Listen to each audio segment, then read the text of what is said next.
చాలామందికి డీకో పెయింట్ లేదా PU paint చేయించేటప్పుడు పుట్టీతో చేయించుకోవాలా, వితౌట్ పుట్టి డైరెక్ట్గా డీకో పెయింట్ చేయించుకోవచ్చా అనే సందేహం ఉంటుంది. అయితే ఇది కంప్లీట్గా మీ సర్ఫేస్ పైన డిపెండ్ అయి ఉంటుంది.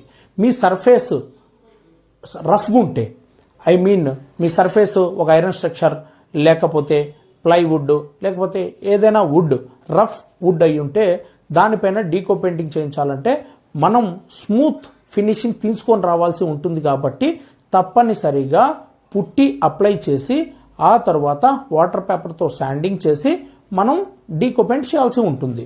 అలా కాకుండా మనం MDF పైన డీకో పెయింట్ చేసే పనికైతే సీలర్ అప్లై చేసి శాండింగ్ చేసుకొని తర్వాత ప్రైమర్ అండ్ డీకో పెయింటింగ్ చేసుకోవడం ద్వారా మీకు పర్ఫెక్ట్ ఫినిషింగ్ వస్తుంది. Thank you. ఈ వీడియో మీకు నచ్చినట్లయితే లైక్ చేయండి.